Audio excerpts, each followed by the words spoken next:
sort of, ish. I was in high school, and there were these two girls that were kind of the misfit, outcast, social fuck ups, and they had a little boombox, and it wasn't even early in the Ramones' career, but for some reason I had just missed their early years, and they were playing.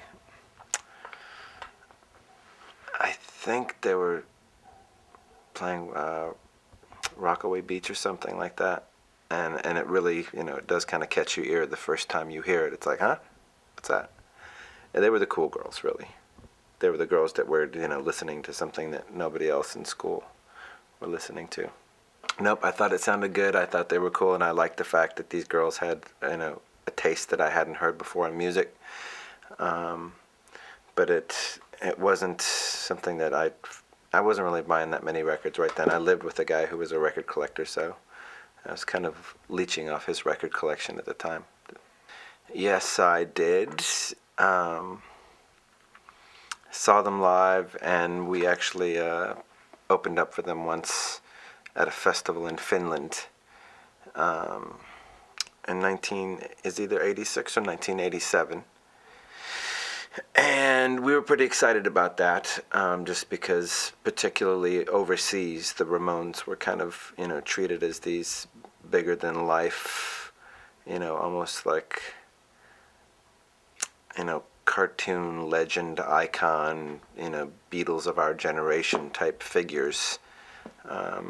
And when we got to this country, which was Finland, everywhere we went, people had Ramones paraphernalia, Ramone signs with lyrics, and everyone was just, they couldn't have been more excited about the Ramones coming to their country and playing some show in the remote outback of Finland for a festival. And that was a bill that we were on, and we played early in the day. And they were, headlining and closing, so we got to think about them all day and, see the kind of hubbub that they had created. And my memories of that are probably my most intense Ramones memories, because we were so amped about their show, and backstage before they went on, we discovered that they did something, very kind of bizarre and unexpected from any rock band that I'd ever seen or been exposed to before, which was they rehearsed the entire set at a quiet volume from beginning to end before they went and played it as a performance. They got into their tiny little room with their tiny little amps and just, started counting off songs and going through the whole song, one after another, the entire set list, just making sure it was ready to go, which I think kind of speaks to the strange sense of perfectionism that, a punk rock band like themselves would have. People think of these bands as just being kind of, not necessarily sloppy, but just a little more anarchistic in their musical nature, and these guys were real professional in that respect anyways. So they did that, and we kind of freaked out because we'd never heard anybody do that before.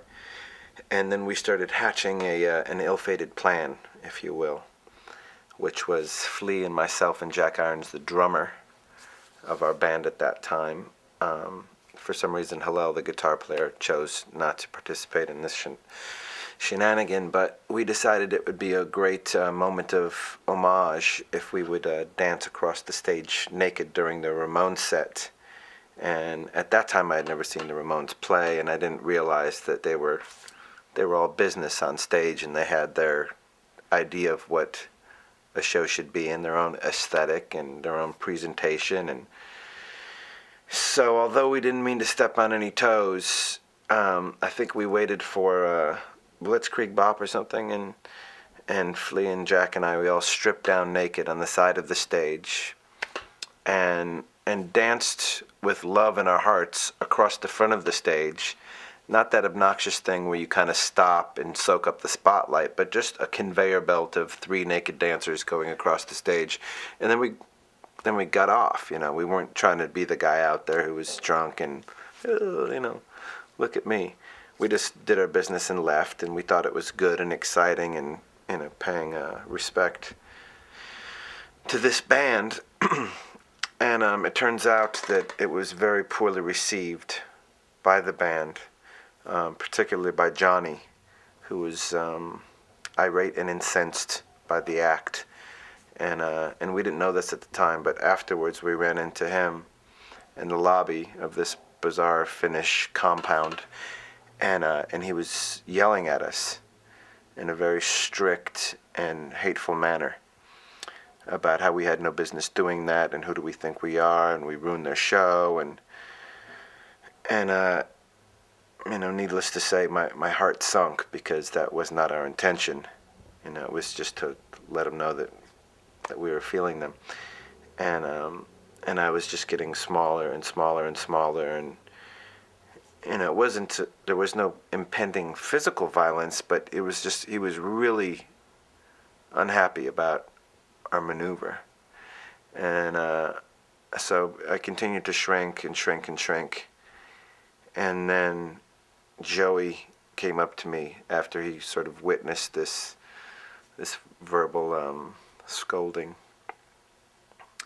And he just very simply whispered into my ear, "I thought it was kind of cool," and then walked away. So he kind of spared me from feeling like a jerk forever. It's like, well, if I pissed off, the guitar player, at least the singer was okay with it. And oddly enough, that was my last experience with the Ramones for a very long time.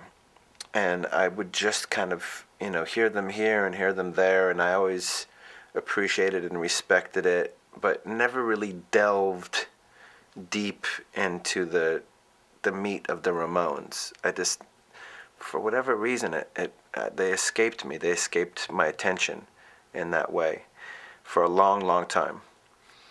And then I met Rick Rubin, and I remember being kind of shocked and surprised when Rick would give me his, top 5 favorite rock bands ever. And I think he would always put them number 2. He would say there was the Beatles, and then there's the Ramones, and then he would go on to his next, and I was like, wow, that's a pretty top slot there. And that kind of opened my mind to listening to them more and more. And, fast forward to John, being absolutely in love with everything about the Ramones, and in a real soulful way. And I remember when he came to me and said, the Ramones want us to cover a song for a tribute record, a compilation record. And I was like, great, let's do it. And he played for me a song called Havana Affair. And then he showed me how we were going to change it. And that's when I really had to start listening to the Ramones for real. And that's, I was kind of a late bloomer when I really discovered what was happening with this band and just how perfect they were. And how perfect every individual was, and how even more perfect the chemistry of those people were together. And, one by one, I kind of just had my mind blown, from Dee Dee and Tommy and Joey and Johnny, all of them just being the most unique and personality-filled musicians, and then how well they did together. And that's when I kind of started getting all of their records and listening to them and learning from them and learning how to play along with them and stuff like that. I think that was my only encounter. Oddly enough, I would later become friendly with the guy who hated my guts in that lobby, which was Johnny, because my John started hanging out with Johnny Ramone, and we all kind of, John and I got into collecting antique movie posters, vintage movie posters, and started going to vintage movie poster meets or gatherings with Johnny, and just walking around, listening, talking, learning, checking this guy out, and we became friends, and spending time on different occasions with him and his wife Linda. Well, I mean, it was just kind of understood that we would definitely do it. It didn't even require a real approaching. Um, by that time, Johnny was obviously very sick and had been for a couple of years, and John Frusciante had become closer and closer and closer, really a family member in that Linda and Johnny household there. So, the minute that I knew there was going to be some sort of a benefit show, I mean, of course, we were going to be doing that, and it would be an honor to do it, and it would, be again a great learning experience for me because we had to learn 5 or 6 Ramones songs at that point, and that's, a real education for a singer. Joey Ramone makes it seem so incredibly easy what he does that you almost don't stop to think about the fact that this is one of the greatest rock singers ever, because it's not, full of gymnastics or flash. But if you really listen carefully to every little nuance of that guy's singing style, it's shocking how good he is. And to have to even begin to sing, carry a song that he's singing that sounds so simple and easy and so sing-alongy, was a great education for me, and he became one of my favorite singers from studying him. And I kind of put him up there with Elvis in a strange way. Two guys who seemingly, aren't really singing, Led Zeppelin style songs where it's, blatantly obvious that this guy has vocal chops, but, people that know how to sing a song and make it sound better than anyone else. No, he didn't. We would have been happy to have the suggestions, but I think he knew John well enough to know that we would probably arrive at a wise decision, based on his awareness of John's familiarity with all of their songs. And it was actually an unexpected process, because I think we started off by learning maybe 7 or 8 songs, and we tried them, and then a few of them just didn't suit us, or we didn't really bring anything special to the table, so we shifted gears and ended up playing some more predictable songs to cover, like I Want to Be Sedated. That was not one of our original choices, but then when we tried it just for fun to see how it felt, it was something that was contagious, the desire to play that song. So yeah, in the end we all kind of chipped in, and a lot of it depends on what I'm even capable of doing. I practiced my ass off, with the band and without, because I had to. I had to, just to get to the level of acceptability. There wasn't a lot of talk about wanting to emulate or sound exactly like them. With Havana Affair, it just seemed more interesting to take it and change it a little bit and play it more with the spirit of the Ramones than the actual sonic flavorings of the Ramones. And I'm glad we did that, because we played that live in our set for a long time now, and you feel the Ramones in there, but it sounds different. And with the tribute show, it was more just paying respect and wanting to make the people that were there remember the Ramones and feel the Ramones. And so it was a lot less about us and a lot more about the Ramones. And we were just trying to play the songs as best we could. We didn't want to be the Ramones or pretend to be the Ramones. We still wanted to be us, but just play those songs as best we could without really getting in the way. And I think for a minute Flea, was doing some sort of method acting where he really wanted to become Dee Dee, but then he realized that it's just not possible. Even as an actor, you can't really capture the essence of somebody with that free of a spirit. Dee Dee is beyond capture, and So he threw that out, but it was something he considered for a minute, where he, kind of wanted to dress like Dee Dee and eat like Dee Dee and do other things like Dee Dee, just to really get into the mode. But then he realized it wasn't necessary. Yeah, he can pick. Yeah. He was in Fear a long time ago, and that was all about picking. So he can do it. He just has to practice a lot. It's a real different thing, different muscles and stuff. It was so much fun, just from the very beginning of that day till the very end of that day. It felt right.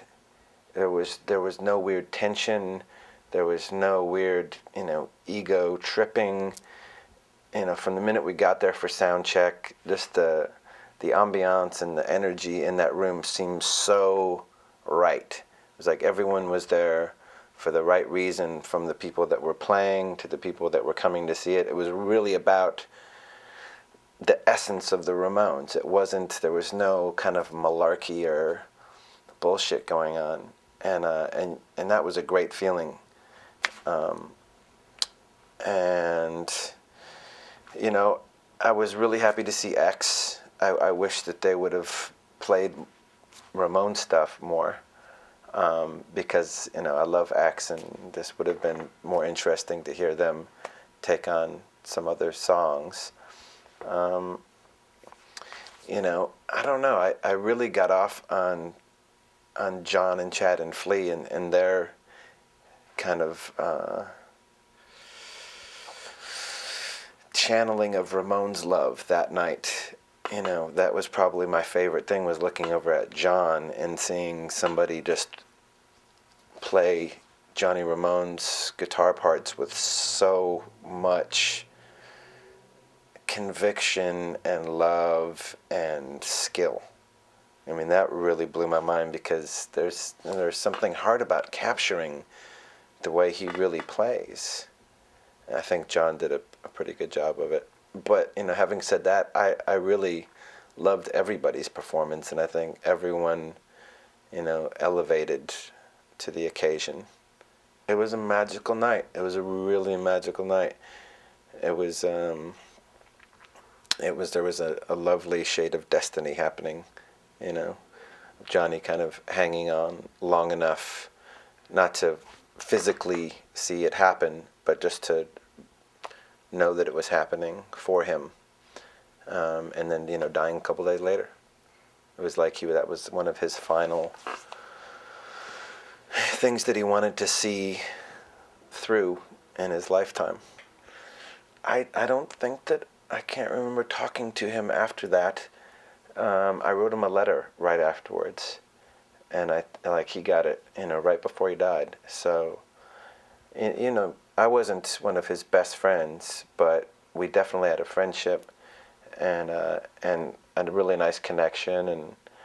And for a guy that could be so seemingly brutal in his acceptance or not of people around him, he was always, in recent years, incredibly kind to me, and in a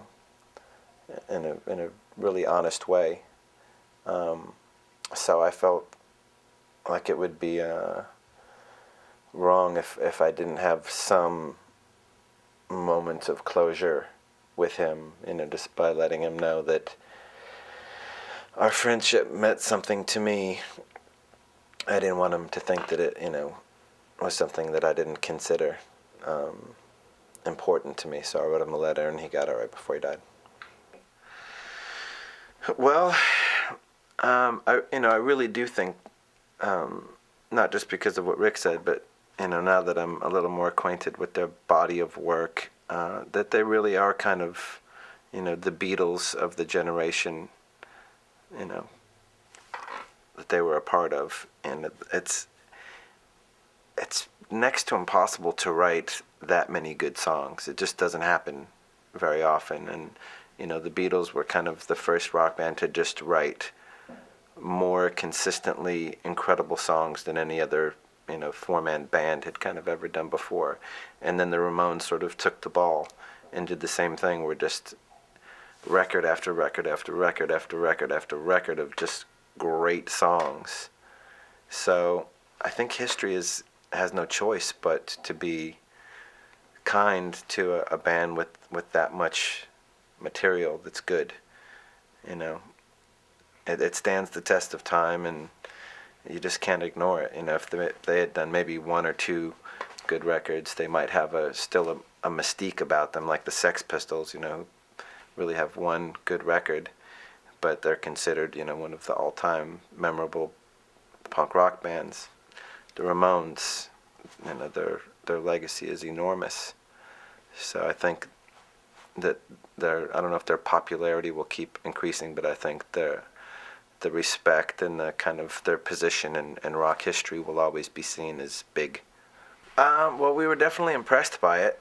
You know, we many years later developed an off again, on again, you know, blue collar, put your nose to the grindstone work ethic, but that really wasn't until probably about 1991 that we started getting that kind of discipline in our band. Yeah, maybe it did have some kind of subtle subconscious effect, you know, in that the guys in my band have actually always been incredibly disciplined musicians. You know, I'm sort of the wild card, X factor. You know, I think if I was as disciplined as they were, it would just seem too you know, hardworking. You need a little balance of someone who's not quite as together as everybody else. But I know John is probably inspired by that kind of work ethic, although, you know, he's had it since he was a little kid. Yeah. It is important. I mean, you know, none of that stuff really happens by mistake. You know, people that become that successful and that creatively fertile, it's always because, you know, that's their whole life, and they dedicate hours every day without fail to practice and, you know, working on music. I think it translates. You know, America's just a strange animal, and it's so driven by fads and media, and, you know, this culture is different. It doesn't always honor, you know, that which is good music. It just honors that which is new and popular and different and trendy, and, you know, there's a strange machine that's kind of dictating the taste of what the masses are into in this country, and that machine isn't so powerful in other countries. And I think it's always been like that, and it's not a good thing or a bad thing. I mean, America's just weird like that. You know, I think there's always a very solid pocket of people in America that are more into the Ramones than anything else. It's just not in the kind of numbers as it is in other countries that have different things to tell them what to listen to. Nothing that's really so tangible. I mean, you know, my personal amount of brushes with the Ramones is kind of beautiful and meaningful to me, and the same goes for my band. Just, you know, I think we're lucky to have known them and to have seen them play. And you know, I got to see Dee Dee a couple of times right before he died, you know, which feels good to me to have just made eye contact with a guy like that and been in the presence of his spirit, you know, weeks before he passed away, and the same with Johnny and Joey. And now with Tommy, it's like the one original Ramone who's still left, being at the statue unveiling the other day, to be able to, you know, still be in the presence of that guy is pretty wonderful. It's pretty beautiful. That guy is smart and funny and loving and real. And you know, these are little treasures. And I just feel lucky to have had all of those experiences with those people. Well, me personally, no, but I mean, his speech at that memorial, or whatever it was officially called, was hysterical, because, I mean, he unveiled a side of Johnny that even Johnny's closest friends really didn't know about, which was his youthful athleticism, for one thing, that he was a skateboard daredevil and a stickball terrorist, champion of the neighborhood. It's kind of cool to see that he was always a little bit hyper focused in whatever he was doing, and you can kind of see how that eventually evolved and translated into being that way with his guitar and being that way with his band. He wasn't just going to be a casual musician or be in a casual band. It was going to be something very intense and almost assaultive in a way, if that is a word. It is now. It's really cool. I think it's a great idea. That was probably the weirdest thing that the cemetery director said that day, but in some way it's true what he said, even though it wasn't really his place to say it. He was talking about how at first he thought it may have been an act of narcissism to have Johnny create a statue of himself, but then he realized that it was really for all of Johnny's friends to come and have a place to kind of remember him, and that there was a more beautiful reason why he had a statue made of himself.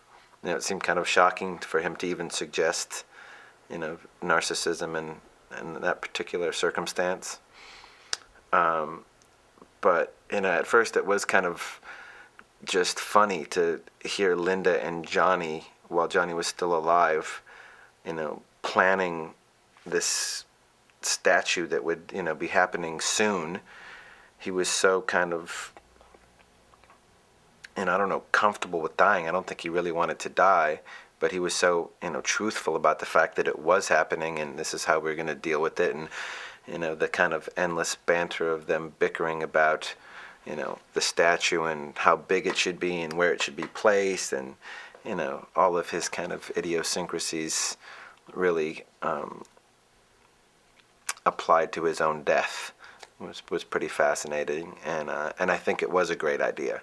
I don't think it was like, I think I'm so great that I want a statue. It's like, our life and the life of my friends around me is so interesting that we should fucking remember this whole experience we had together, and not just sort of when death happens, it all disappears, but, have a little kind of tangible memorial to remember something cool by. I like it. I like where it is. I love that it's in Hollywood, and it's at my favorite cemetery where I grew up, goofing around in that place.